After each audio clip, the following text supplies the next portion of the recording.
ላችሁ በያላችሁበት ናችሁ። እግዚአብሔር ሆይ እስከ መቼ ነው የምትቆጣን?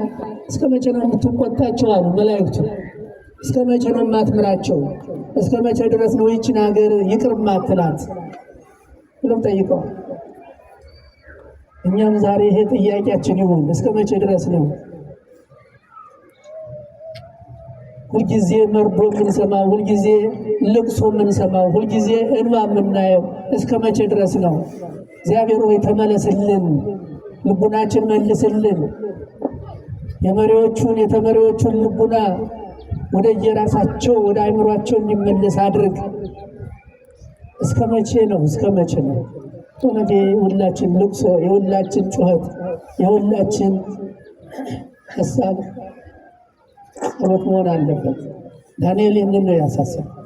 እስከ መቼ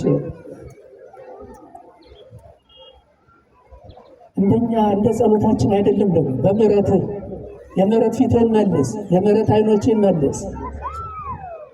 ስንቶቹ ህፃናት ናቸው ዛሬ፣ ስንቶቹ እናቶች፣ ስንቶቹ አረጋውያን ሽማግሌዎች በከንቱ የተደፉ የሚቀሩት እና ዳንኤልን ሲያስለቅስ የነበረው ይሄ ነው የሀገራቸው። ዛሬም ዳንኤሎች እናንተ እያንዳንዳችሁ የምትሰሙት የምታዩት በሀገሪቱ ላይ ያለው ትርምስ እግዚአብሔርን ካለማወቅ ወደ እግዚአብሔር ካለመቅረብ እንደው አብዛኛውን ጊዜ ከይቅርታ ጋር እንደው በልማድ ነው የምንጓዘው።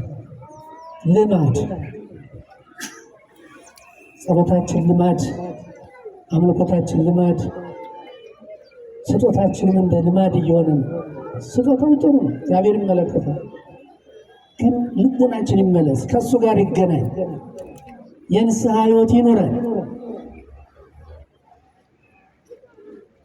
ቅድም መምህራችን ሲያስተምሩት አስታውሳችሁ ከሆነ ሁለት ጎረቤታሞች ወደ ቤተ ክርስቲያን መጡ። ምን አሏል? ታሙ በበይናትክሙ ሲባል እና ዛሬ እያንዳንዳችን ልቡና ምን አይነት ነው?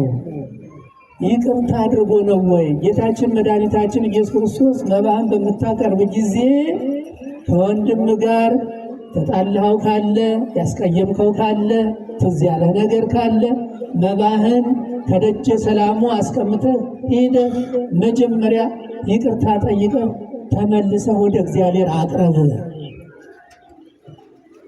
ይሄ የሆነ እንደሆነ እግዚአብሔር ይሰማሃል፣ እግዚአብሔር ይቀበልሃል፣ እግዚአብሔር በምህረት አይቶ ይመለከታል።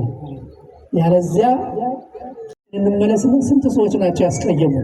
ስንቶቹ ናቸው ያስቀየምናቸው? ያስቀየምናቸውን አሁን ልቡናችን ፍትት አድርገን አምላከ ቅዱስ ሚካኤል አንተ ታውቃለህ፣ ከዛሬ ጀምሮ ያስቀየምኩትን ወንድሜን፣ ያስቀየምኳትን እህቴን፣ ያስቀየምኳትን እናቴን፣ ያስቀየምኩትን አባቴን ይቅር ብያለሁ። እነሱ እንኳን ባይሰሟችሁ እግዚአብሔር ይስማችሁ። አዎ እግዚአብሔር እንደዚህ ስታስቡ ያያችኋል፣ ይመለከታችኋል። እግዚአብሔር የልቡናችሁን ደግሞ ዝቅ ማለቱን ደግሞ እሱ ይወደዋል፣ ይቀበለዋል። እና አሁንም እግዚአብሔር መባችሁን ይቀበልላችሁ፣ ንስሐችሁን ይቀበልላችሁ። አገራችን ሰላም ያደርግልን፣ የተማርነውን በልቡናችን ያሳድርልን። የበረከት አምላክ በምህረቱ በቸርነቱ በበረከቱ ይጎብኛችሁ፣ ይጎብኘን። እኛ እንደዚህ ባለ መልኩ ደምቀን የታየንባት ይቺ መሬት በሌላው አካባቢ ደግሞ እሾህና እያስፈራራቻቸው ነው። መሬታችን፣ ምድራችን፣ ኢትዮጵያችን እግዚአብሔር የበረከት የምህረት የይቅርታ የሰላም ሀገር ያደርግልን። አሁን በጭንቀት ያሉትን ወገኖቻችን ሁሉ ከጭንቀታቸው ነፃ ያደርግልን እግዚአብሔር። አሁን ስንቶቹ ናቸው?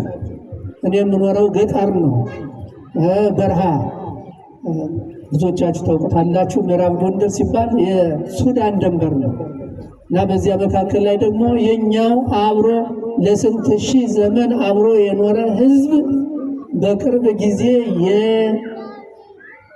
የዘረኝነት ለበለው ዘረኝነት እንዳለ ዘር የለም፣ ሁላችን አንድ ነን። በስም ለያይተው ቅማንትና አማራ በሚል ምክንያት አሁን አንዱ ወደ አንዱ ለመሄድ ያለው ስቃይ ያለው ችግር ያንን አልፈን ነው የምንመጣው። በሌላውም አካባቢ አሁን ምድሪቱ ጠቅላላ እሾህ ሆናለች። ከአንዱ ቦታ ወደ አንዱ ቦታ፣ ከአንዱ ቀበሌ ወደ አንዱ ቀበሌ ለመሄድ ሁሉም እየተሰቀቀ ነው የሚሄደው እና ይህንን መርዝ እግዚአብሔር ከምድራችን ያንሳልን። በሰው ልቡና አንተ አማራ፣ አንተ ኦሮሞ፣ አንተ ትግራይ፣ አንተ ይሄ ነህ ተብሎ የተነዛው መርዝ ኢትዮጵያውያን ስንት ጊዜ ነው አብረው የኖሩት? 3000 ዓመት ተለያይቶ ያውቃል?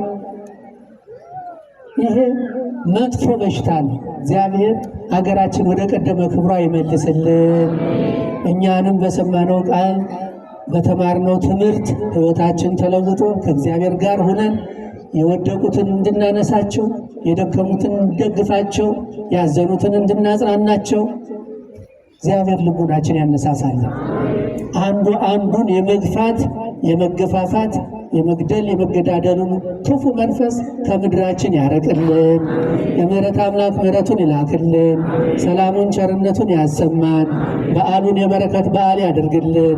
ከመላኩ ረድኤት በረከት እንዲያሳትፈን በረድኤት እንዳይለየን የዛሬ ዓመት እንደዚሁ በሰላም ደርሰን ቅድም ስለት እንዳሳለን መምህራችን የዛሬ ዓመት ይሄ ሁሉ ተቀይሮ ሰላም ሆኖ የፈለግነው የጀመርነው ስራ ሁሉ ለፍጻሜ በቅቶልን እግዚአብሔርን በልዩ ምስጋና የምናቀርብበት ጊዜ ያድርግልን፣ ያድርሰን፣ ለዚያው ያድርሰን። ሰላም እንዲያስመሸን ቅዳሴያችን አገልግሎታችንን እንዲቀበልልን አቡነ ዘበሰማያት እንበል። አባታችን ሆይ በሰማያት የምትኖር ስምህ ይቀደስ፣ መንግሥትህ ትምጣ፣ ፈቃድህ በሰማይ እንደሆነች እንዲሁም በምድር ትሁን።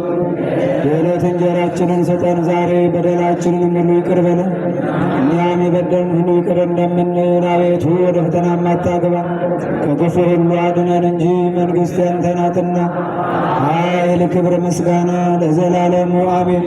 እመቤታችን ቅድስት ድንግል ማርያም ሆይ በመልአኩ በቅዱስ ገብርኤል ሰላምታ ሰላም እንልሻለን። በሐሳብሽ ድንግል ነሽ፣ በሥጋሽም ንጽሕት ነሽ። አሸናፊ እግዚአብሔር እናት ሆይ ሰላምታ ላንቺ ይገባሻል። ከሴቶች ሁሉ ተለይተሽ አንቺ የተባረክሽ ነሽ፣ የማኅፀንሽ ፍሬ ቡሩክ ነው።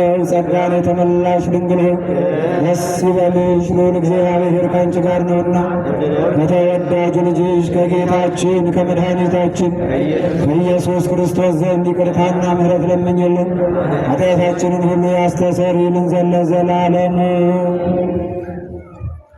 እኔንም እናንተንም ለመንግሥተ ሰማያት የበቃን የተዘጋጀን እንዲያደርገን 12 ጊዜ እግዚኦ መሐረነ ክርስቶስ እንበል። እግዚኦ መሐረነ ክርስቶስ፣ እግዚኦ መሐረነ ክርስቶስ፣ እግዚኦ መሐረነ ክርስቶስ፣ እግዚኦ መሐረነ ክርስቶስ፣ እግዚኦ መሐረነ ክርስቶስ፣ እግዚኦ መሐረነ ክርስቶስ፣ እግዚኦ መሐረነ ክርስቶስ፣ እግዚኦ መሐረነ ክርስቶስ፣ እግዚኦ መሐረነ ክርስቶስ፣ እግዚኦ መሐረነ ክርስቶስ፣ እግዚኦ መሐረነ ክርስቶስ፣ እግዚኦ መሐረነ ክርስቶስ በእንተ እግዝእትነ ማርያም መሐረነ ክርስቶስ እንበል። እንዲሁም በእንተ ማርያም መሐረነ ክርስቶስ፣ በእንተ ማርያም መሐረነ ክርስቶስ፣ በእንተ ማርያም መሐረነ ክርስቶስ፣ በእንተ ማርያም መሐረነ ክርስቶስ፣ በእንተ ማርያም መሐረነ ክርስቶስ፣ በእንተ ማርያም መሐረነ ክርስቶስ፣ በእንተ ማርያም መሐረነ ክርስቶስ፣ በእንተ ማርያም መሐረነ ክርስቶስ፣ በእንተ ማርያም መሐረነ ክርስቶስ፣ በእንተ ማርያም መሐረነ ክርስቶስ፣ በእንተ ማርያም መሐረነ ክርስቶስ፣ በእንተ ማርያም መሐረነ ክርስቶስ።